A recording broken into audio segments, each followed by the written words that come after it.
Olá meus caros, aqui é o Corvo.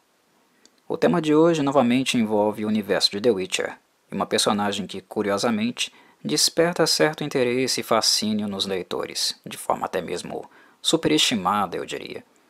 Esta personagem é a meia-elfa Falca, filha do rei Vridank da Redânia, com Beatrix de Kovir.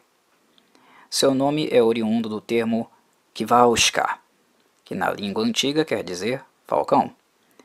Falarei aqui primeiramente desta falca, a falca histórica, para assim, posteriormente, fazer alguns apontamentos sobre Ciri ter adotado o nome dela durante o período que ingressou na vida de banditismo com o Bando dos Ratos. Antes de prosseguir, preciso lembrá-los que os assuntos discutidos aqui envolvem acontecimentos relacionados aos livros Tempo do Desprezo e Batismo de Fogo, que são aqueles que abordam a história da personagem e suas idiosincrasias. Para aqueles que ainda não leram estes livros, respectivamente o quarto e o quinto da saga literária, este áudio ainda não é aconselhável porque contém spoilers relacionados ao sangue antigo, à linhagem de Cirila e algumas das decisões que ela tomou em um momento bastante delicado da sua própria história particular. Sendo assim, para aqueles que ainda não leram, recomendo a consulta apenas posteriormente deste áudio. Outro aviso importante é sobre um vídeo prévio que fiz sobre Lara Dorren e o Herishire, o sangue antigo, e sua relação com Ciri.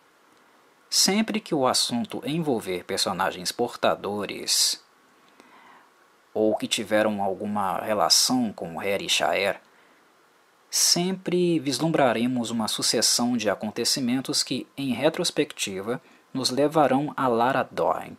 Não tem como fugir dela. Toda a narrativa central de The Witcher sofre influência da herança deste poder assombroso que possuía a elfa.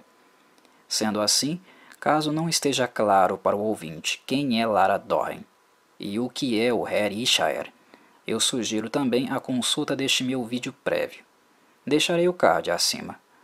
Dados os avisos, vamos então para o que interessa. A falca histórica. Primeiramente, eu quero chamar a atenção de vocês para um primeiro aspecto simbólico de falca. Neste vídeo, eu estarei apresentando dois deles, a partir de minha interpretação e análise. O primeiro deles diz respeito à imagem geral de falca, referente exclusivamente a ela. E o segundo é a falca enquanto identidade e representação subjetiva de Ciri, que exerce um papel psicológico na personagem de forma a dar alguma organização à mente conturbada da adolescente na época onde ela cometeu e sofreu as maiores barbaridades de sua juventude. Vamos por partes. O primeiro aspecto simbólico de falca que analiso é aquele que a desnuda enquanto um personagem histórico que é carregado de pejoração. E isso se dá não apenas pelos atos bárbaros que ela cometeu, o que de fato ela cometeu. Mas importante dizer que é uma pejoração também fruto de um aumento, uma exacerbação da sua imagem e história real, tornando-a, para a visão popular, uma personagem cercada de mitos e idealizações, de aspectos que não necessariamente correspondem com a realidade. Ela se tornou uma personagem da cultura popular, cujo sentido dado a ela é pejorativo e por coisas que, agora enquanto uma figura que habita o imaginário de um povo, transcendem os fatos objetivos que realmente marcaram sua trajetória. Há várias culturas no mundo onde bonecos de pano são malhados, incendiados. Aqui no Brasil, há festas dessa natureza, nas mais variadas regiões do país. Em The Witcher, temos algo bastante parecido, e é exatamente onde Falca fica em evidência, mesmo depois de sua morte. A boneca dela é malhada, queimada, do mesmo modo que ela mesma foi executada por seus crimes há séculos atrás. No livro Tempo do Desprezo, nós temos uma passagem bem ilustrativa, presente numa canção popular. Ela diz assim: sangue em suas mãos, Falca, e sangue em suas vestes. Arda, arda por seus erros, Falca, e padeça horrível morte. Este verso é proferido em 2 reinos do continente, mais exatamente na véspera de Samhain. São eles Teméria e Redânia. As crianças temerianas e redâneas brincam de atear fogo na boneca que representa Falca. Há algo tanto simbólico, político e moral nisso. O simbólico é relativo à figura histórica de Falca, de uma guerreira cruel e sanguinária capaz de atos de crueldade orquestrada por ela e por seus seguidores. Os relatos são bastante claros no sentido de apontar como, na época de Falca, as estradas ficavam morbidamente enfeitadas com corpos de seus inimigos, enforcados e empalados.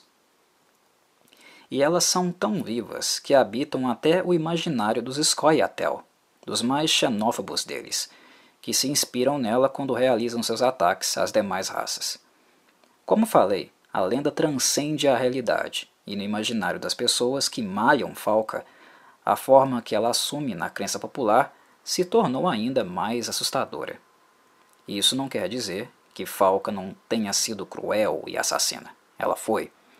Só estou chamando a atenção para o aspecto da idealização, do típico, quem conta um conto, aumenta um ponto. Se vocês ouviram meu vídeo sobre Lara Thorin, já devem estar atentos quanto ao fato da união entre elfos e humanos ser vista com preconceito por ambas as etnias, algo que inclusive gerou a perseguição contra Lara Thorin e Cregan Underlord, toda a cadeia de violência que chegaria, no tempo presente, em Ciri. É importante que vocês não tomem este racismo como um evento isolado e percebam a desgraça que ele é, como destrói várias vidas e gera uma verdadeira bola de neve. Retomei este ponto para lembrá-los que Falca, após a separação dos seus pais, foi literalmente descartada. Ainda bebê, com 1 ano de idade, ela foi expulsa para Kovir com a mãe. Usadas, descartadas, jogadas na miséria, esquecidas. E este é um ato político, segundo elemento que quero abordar. Acho fundamental lembrar as palavras da elfa feiticeira Francesca Findabair, a Enide angleana, a Margarida dos Vales, no livro Batismo de Fogo, quando ela menciona o reaparecimento de Falca 25 anos depois. Ela menciona que Falca toma a dianteira numa insurgência contra o regime governamental estabelecido, algo que a tornaria famosa por matar, com as próprias mãos, o próprio pai, a rainha Cerro, segunda esposa dele, e seus 2 meios-irmãos. Francesca conta que a rebelião não foi um ato isolado e que os rebeldes sozinhos talvez não tivessem conseguido tirar o rei do trono.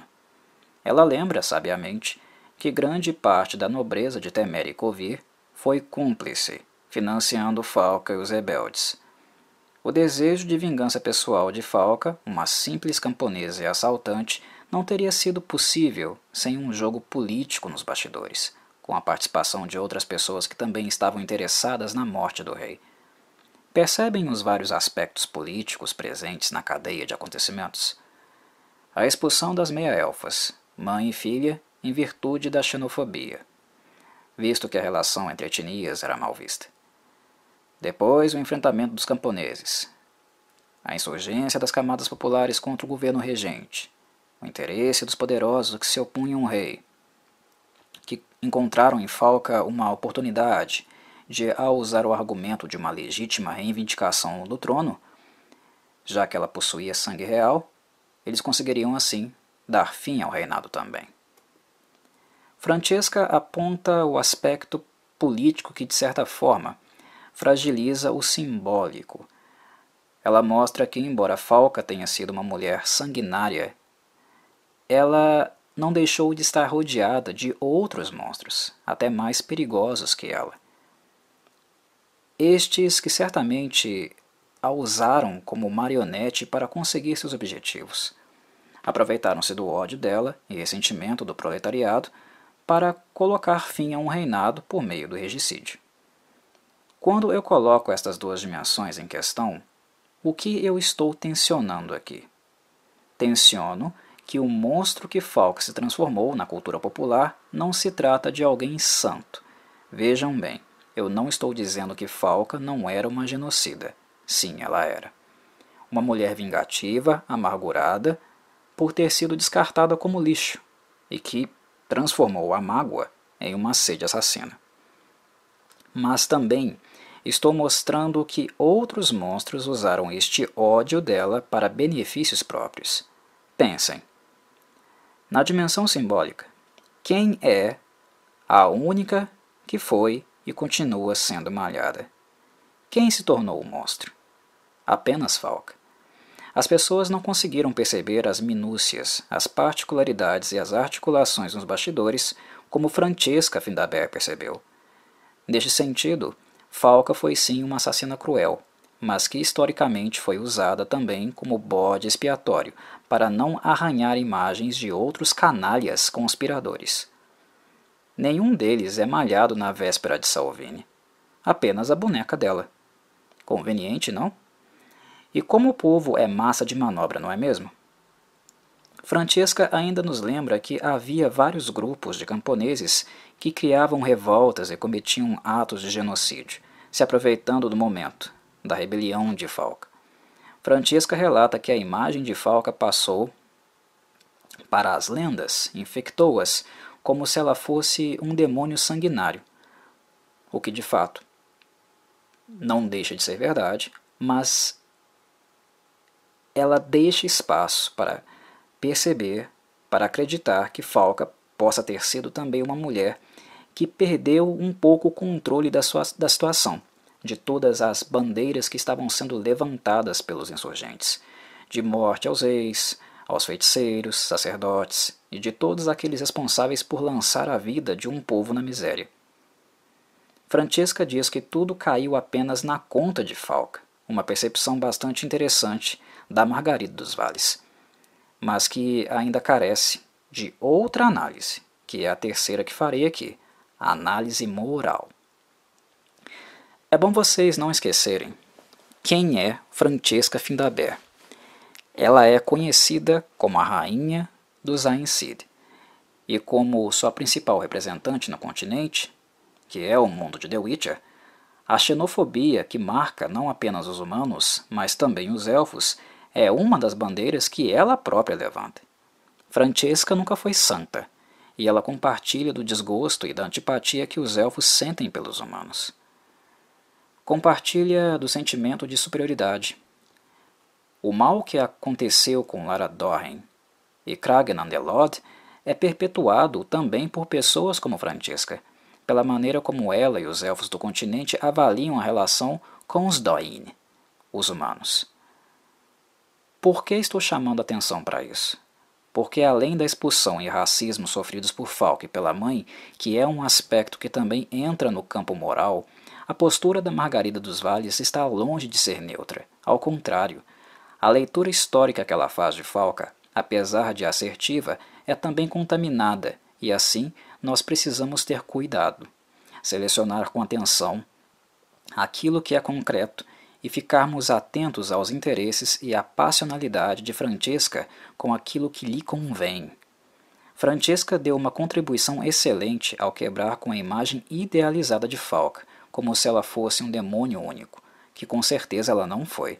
Mas devemos ter cuidado com a intenção de Francesca em reduzir a culpa e responsabilidade de uma assassina, apenas pelo fato dela ter sido meia-elfa.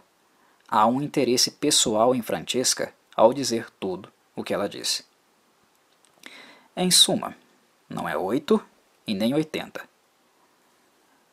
Outro ponto moral é como a figura histórica de Falka também é mantida com significados exagerados, como bode expiatório, no interesse claro que os governantes agora têm de manipular o seu povo.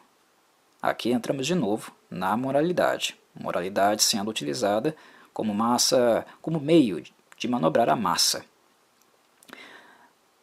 Fazê-la queimar todos os anos como boneca É como manter uma tradição que reforça nas mentes das pessoas que ir contra o governo estabelecido é algo imoral, algo mal visto.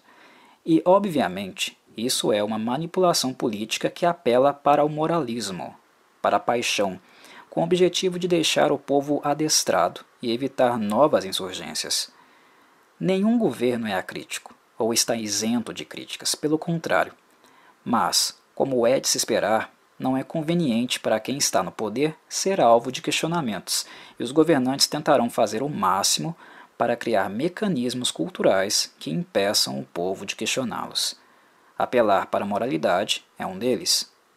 Repito, Falca era uma bandida, mas a imagem dela foi utilizada várias vezes por outros bandidos para que assim eles pudessem cometer outras bandidagens sem que a imagem deles estivesse exposta. Chego agora a um ponto da minha narrativa onde quero chamar a atenção de vocês novamente para um aspecto simbólico relativo à Falca, que tem uma função muito clara para mim, que é criar confusão nos leitores. Falca, simbolicamente, também representa o caos. Ela é o elemento introduzido na equação que retira de nós todas as nossas certezas, que embaralha as cartas. E isso tem tudo a ver com a imagem dela. Essa imagem de insurgente, caótica, que quebra as regras, que perturba a ordem. E ela faz isso conosco e com todos os personagens que estudaram as suas origens, pois ela é o elemento destoante que nos impede de compreender mais claramente as origens do Herishire, o sangue antigo, e para onde ele foi. É Falca quem torna confuso o entendimento de qual caminho o Gene fez, porque ao misturar a filha dela com as filhas de Rhiannon, que por sua vez era a filha adotiva de Serro e Vridank, a confusão foi estabelecida por não se saber ao certo quem eram os filhos de Rhiannon e quem era o filho ou filha de Falca. Trata-se das 3 crianças que ficaram conhecidas como os trigêmeos de Hrothborg, a citar Fiona, Amavet e Adela. Antes que eu entre nessa seara, eu preciso relembrá-los um pouquinho sobre quem foi Rhiannon. Vamos lá. Rhiannon foi uma princesa redaniana que, como eu disse, foi adotada por Serro e Vridank. Na verdade, é Rhiannon e não Falca quem carregava o Herishire, porque Rhiannon é nada mais, nada menos que a filha oriunda do relacionamento entre Lara Dorren e Cregnandelod. Rhiannon é, deste modo, a pentavó de Ciri, salva por Serro logo após a morte de Lara. Muitos anos depois, e já adulta, ela se casou com Goidemar, rei da Teméria. Ela estava grávida e daria luz a gêmeos, que são eles, Amavet e Fiona. No entanto, durante a rebelião de Falca, que era a filha legítima de Vridank e não Rhiannon, Rhiannon acaba sendo presa pelos rebeldes no castelo de Hrothborg. O parto de Rhiannon foi muito difícil, e como vocês já conhecem as características daqueles que portam o Herishire, quando eles são submetidos a um estresse emocional muito grande, a situação pode acabar saindo do controle, o poder se manifestar de forma desproporcional. No caso de Rhiannon, devido ao estresse e à natureza já muito dolorosa de um parto, ela acabou enlouquecendo após dar à luz. Na mesma época, Falca também estava grávida, mas ela não tinha o menor interesse em ser mãe. Falca, embora estivesse longe de ser uma pessoa amável, não era tão cruel a ponto de executar a própria filha, e sendo assim, ela mandou que seus capangas deixassem-na com Rhiannon. Aqui podemos ver a hipocrisia de Falca, e como ela era uma pessoa contraditória. A fonte de seu ódio, o abandono pelo pai, que seguiu um rabo de saia mais bonito que de sua mãe, tudo isso é repetido aqui, no gesto dela, que, como revela Francesca no livro Batismo de Fogo, provavelmente ela nem sabia quem era o pai da criança por utilizar o sexo como artifício para conseguir aliados. Falca, diferente da mãe, era uma meia-elfa com traços predominantemente élficos. Ela era muito bonita. E o abandono da filha recém-nascida não apenas foi contraditório, mas algo bastante sintomático, percebem? Rhiannon então ficou com os filhos e este terceiro bebê de Falca, que foi concebido em data semelhante, ficou com ela, né? E acabou criando aí uma certa confusão. Quando Goidemar conseguiu reconquistar o castelo de Holtborg, ele encontrou a esposa já enlouquecida e com 3 crianças nos braços. E ela mesma não tinha condições mentais de dizer quem era sua prole e qual era o bebê inserido ali. Ao aprisionar Falca, ele também recrutou então feiticeiros para ajudá-lo no empreendimento de descobrir, revelar quem eram de fato os seus filhos e quem seria o bastardo, ou bastarda. Foram eles de Saia de Vries, Augusta Wagner, Letícia Charbonneau e Reine Gidendief. Francesca Findabair se uniria a eles pouco tempo depois. O ponto aqui, necessário de ser grifado, é que os feiticeiros foram escolhidos para fazer um trabalho de reconhecimento, mas eles não tinham ideia do que realmente eles iriam encontrar. Eles não esperavam encontrar o Herishare em Rhiannon, quando eles fizeram testes preliminares nos pais antes de testarem assim os filhos. Isso mudou o jogo. Descobrir o filho bastardo não era mais uma simples questão de identificação do filho ilegítimo. Envolvia agora o futuro do capítulo da magia. É óbvio que os feiticeiros tinham interesses próprios, individuais ou até mesmo coletivos nos portadores do gene e descobrirem qual dos seus descendentes, né, ele seria ativado.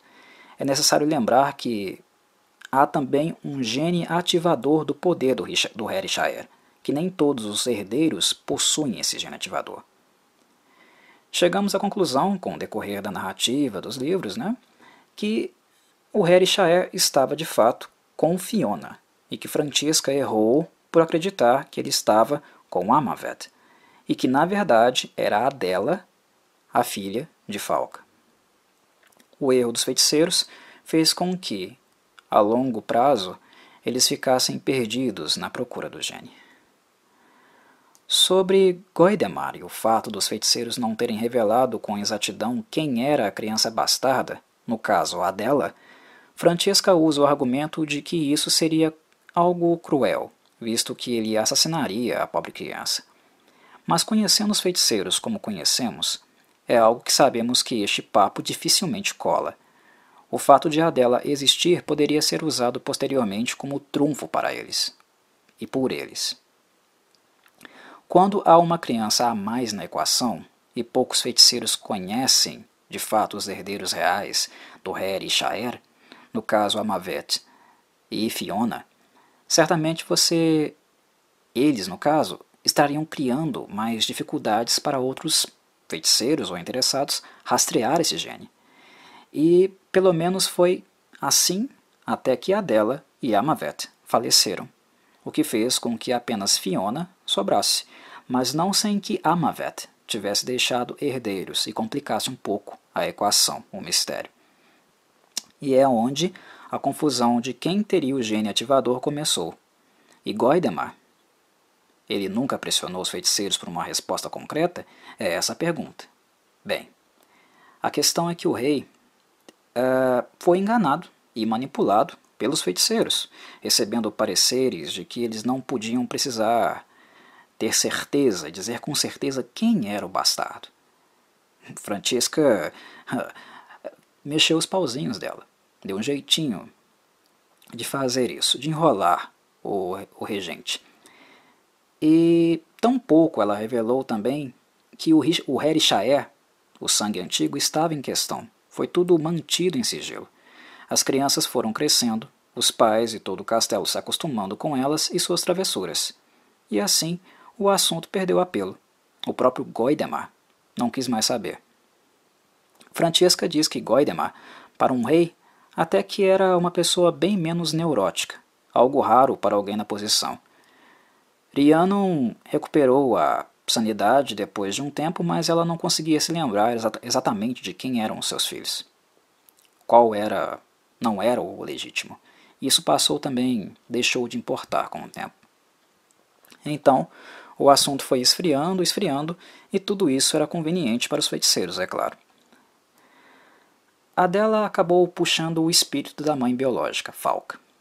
Ela era uma capetinha quando criança e tinha prazer em desobedecer regras.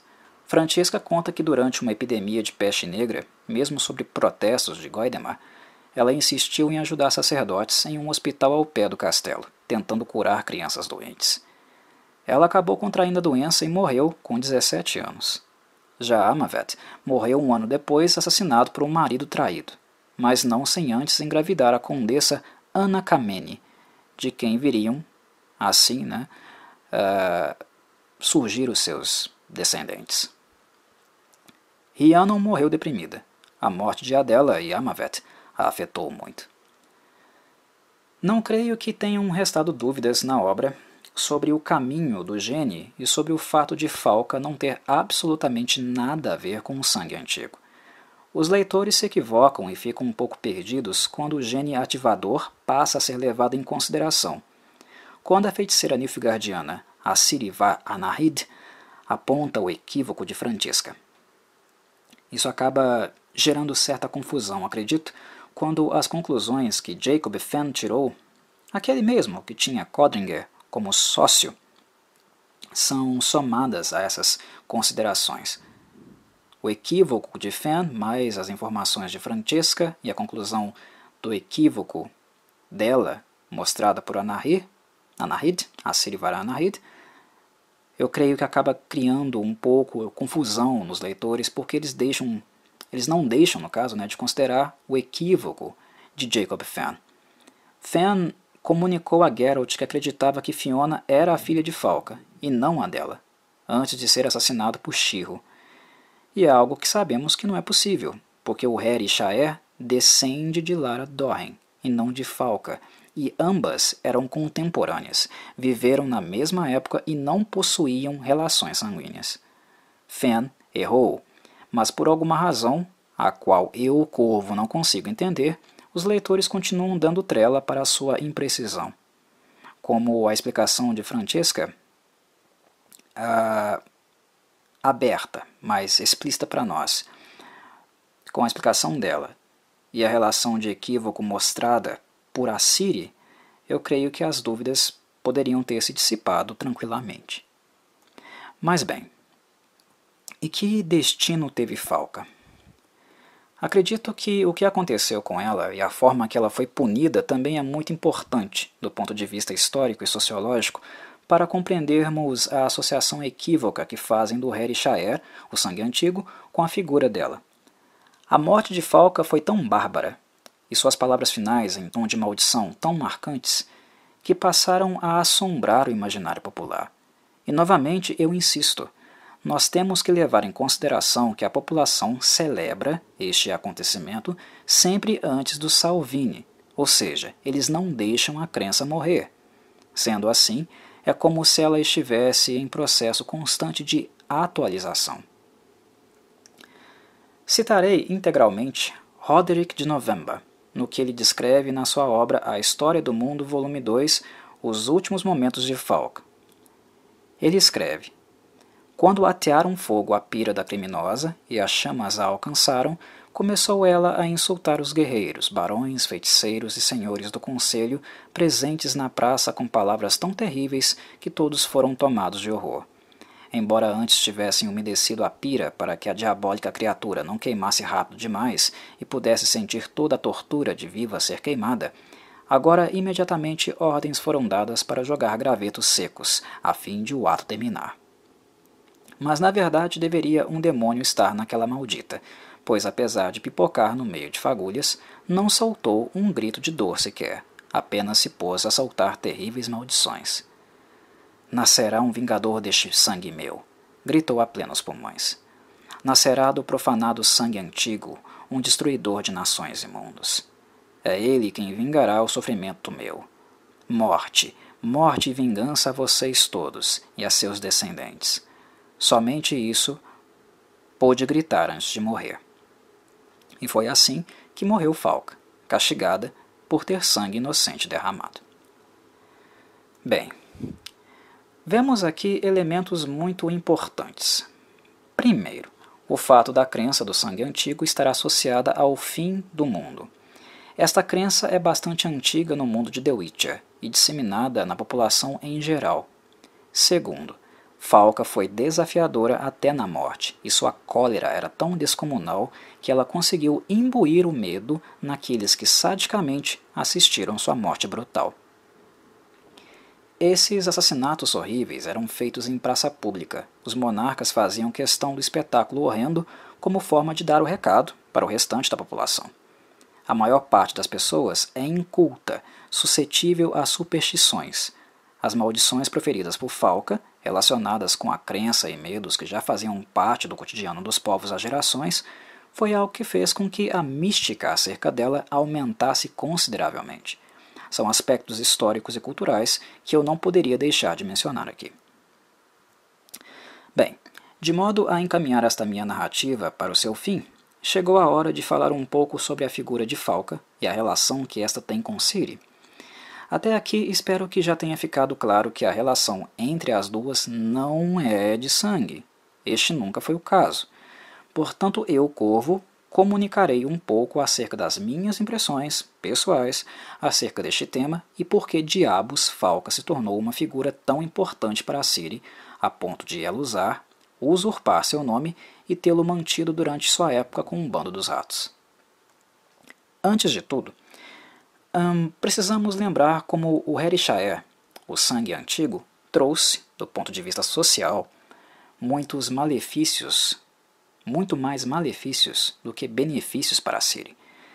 Ele é como se fosse uma maldição, pois a partir do momento que a temática dele vem à tona, que alguns personagens-chave da trama, da saga, tomam ciência de que ela é a herdeira de Lara Dorren, este fato ajuda a intensificar problemas que Ciri sempre lutou e que a traumatizavam desde pequena. Apenas o fato de ser princesa a colocava numa condição onde sempre tinha alguém decidindo as coisas por ela, ou lhe enfiando goela abaixo um futuro todo planejado, sem a sua participação. Ciri precisava ser autora de si mesma. Queria ela mesma escrever a sua história, e não apenas ser uma marionete dos desejos alheios, seja de Calanthe, Emir, dos feiticeiros ou de qualquer outra pessoa.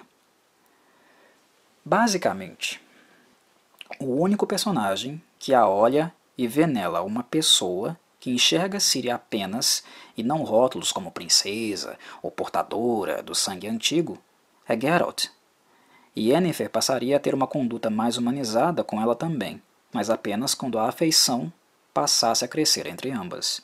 Mas, a princípio, sempre foi Geralt essa pessoa, e por isso Ciri o ama tanto. Dito isso, de repente Ciri é atropelada pelo fato da essência dela, sua linhagem, já ter depositado no seu nascimento um grande fardo. O Herishire. O Herishire é a sua maldição, o seu fantasma. Desde pequena, ela lutava para ser alguém que ela desejava, que ela queria fazer de si. E o destino, o Herishire, digamos, lhe deu essa rasteira. E não apenas isso. Ele fez com que todos os poderosos do mundo quisessem se apossar dela e dele, do poder, e assim a objetificassem. Ela foi objetificada. E de quebra, o Herishire também colocou todos que ela amava em risco, porque as pessoas, aqueles que queriam ter posse dele, eram capazes de tudo, inclusive de ameaçar e matar essas pessoas para ter posse de Ciri. Estas determinações, discursos prontos, são coisas traumáticas para Ciri. E é importante perceber que este aspecto também seria um ponto-chave para ela se rebelar no momento mais propício de sua vida para fazer isso, a adolescência. Ciri, ao conhecer a história do sangue antigo, também veio a conhecer, através do contato que teve com pessoas de confiança, como Nenneque, Yennefer, Triss, um pouco da história maldita relacionada a ele, do grande fardo que é carregá-lo. E, obviamente, por estudar e se aprofundar, a versão popular e fantasiosa do Herishire também viria a ser conhecida por ela, inclusive os mitos associados a ele. Conhece-se primeiro né? Nós temos a tendência de conhecer primeiro, naturalmente, o senso comum. É a informação que chega primeiro. Os mitos, as lendas, as crendices. É apenas através do aprofundamento que os reais conceitos, a essência das coisas, aquilo que de fato procede, é conhecido por nós. Fatalmente, Ciri conheceu Falca e todo o mito relacionado a ela, inclusive a maldição onde ela praguejou que sua descendente vingaria sua morte e traria ruína para o mundo. De certa maneira, é pela crença popular que a pessoa de Ciri e de Falca são aproximadas subjetivamente, pois ambas as suas histórias são inundadas pela crença, pelos significados pejorativos que o Herishire carrega.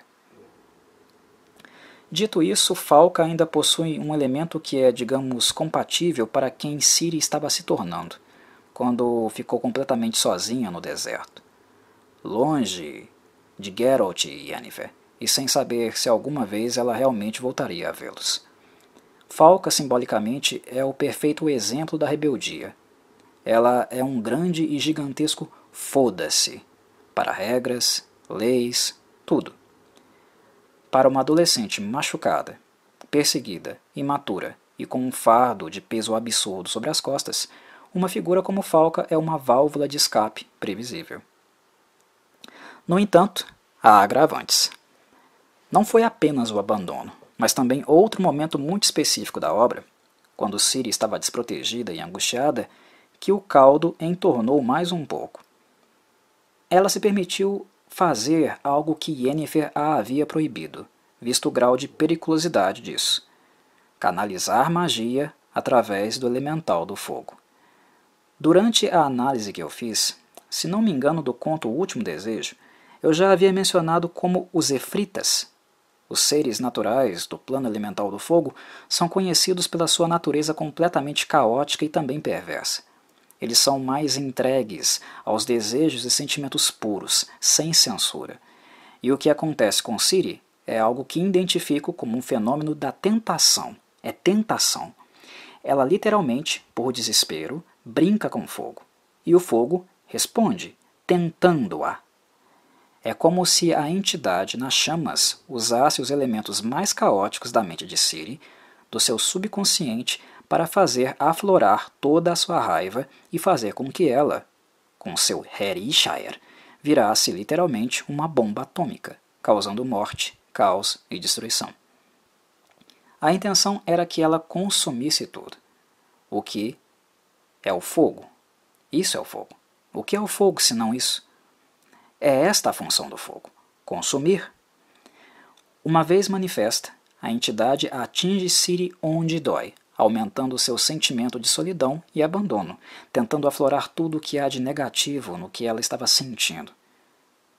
Diz que Geralt, Vesemir e todos os demais atraíram e iludiram, que apenas a usaram como todos que ela conheceu antes deles.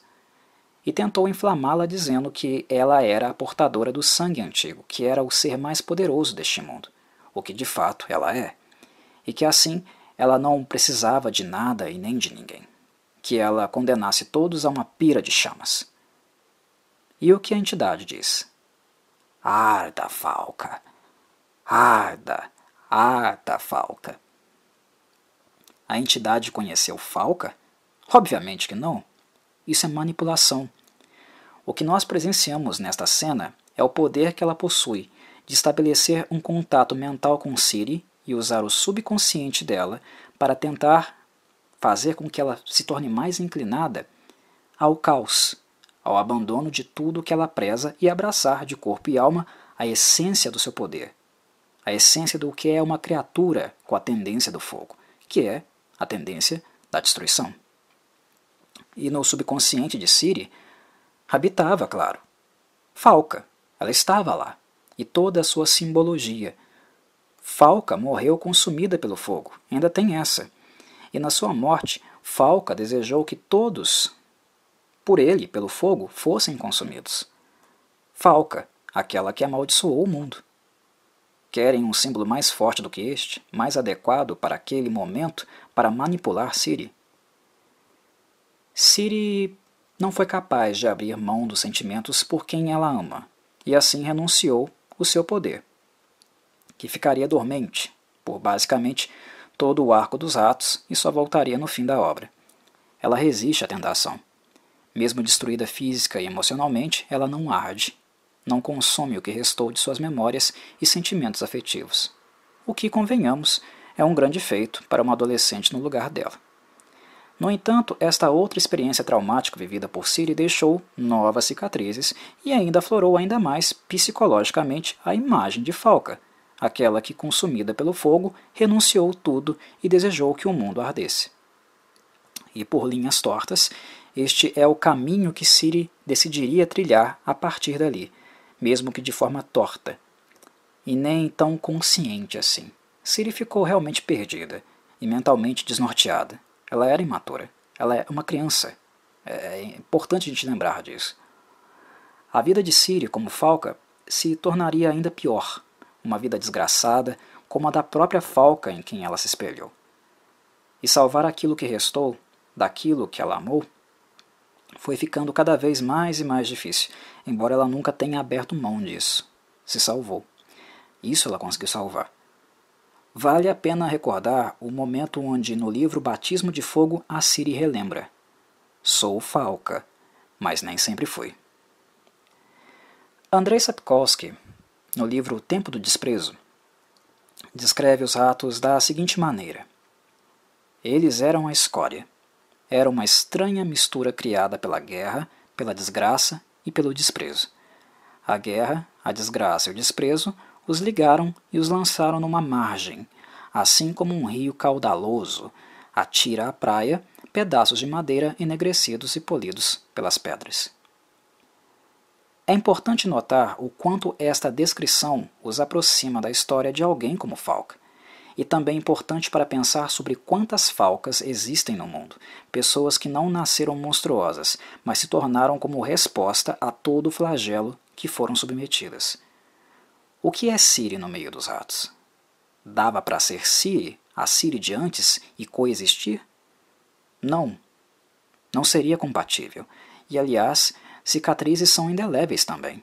Não tem como voltar a ser o que se era depois dos golpes e ferimentos que se recebeu. Mas Falca seria uma válvula de escape.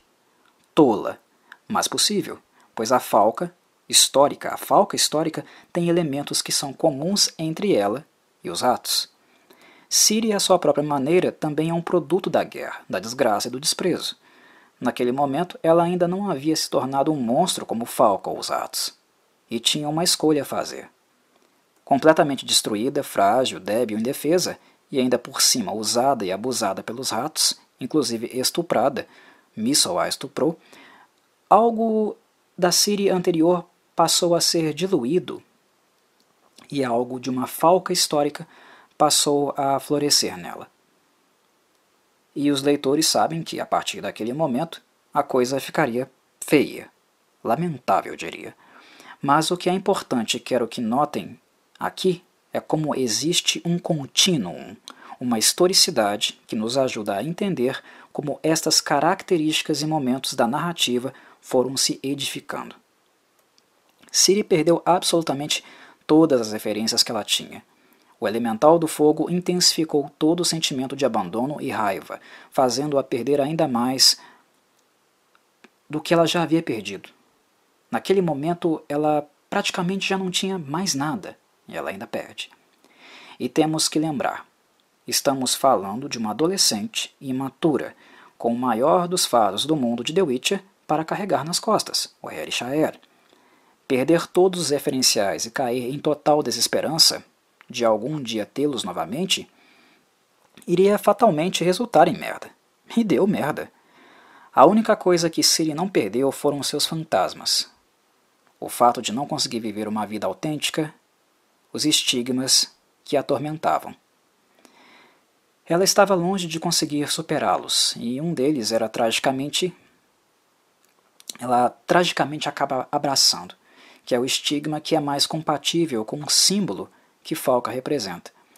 Infelizmente, ela assume tal identidade como modo de tentar agora, que nada mais lhe resta além de seus fantasmas e seus traumas, ela assume essa identidade como maneira de tentar se encontrar novamente no mundo, tentar descobrir o que fazer de si mesma. Ela era uma outcast ali, uma excluída, assim como era Falca, assim como são e eram os ratos. Ela ainda só não era monstruosa como eles se tornaram, ainda. Monstruosa como os ratos e Falca, ainda ela não era, ainda. E a ânsia por fazer tudo ao seu modo, como modo de resposta aos seus sintomas, tornou conveniente a ela adotar a imagem de Falca, visto sua grande representatividade no que diz respeito à oposição, à rebeldia. Ela, literalmente, chuta o balde. Eu costumo mencionar que ter um mediador, uma referência, é muito importante para a educação de uma criança e de jovens.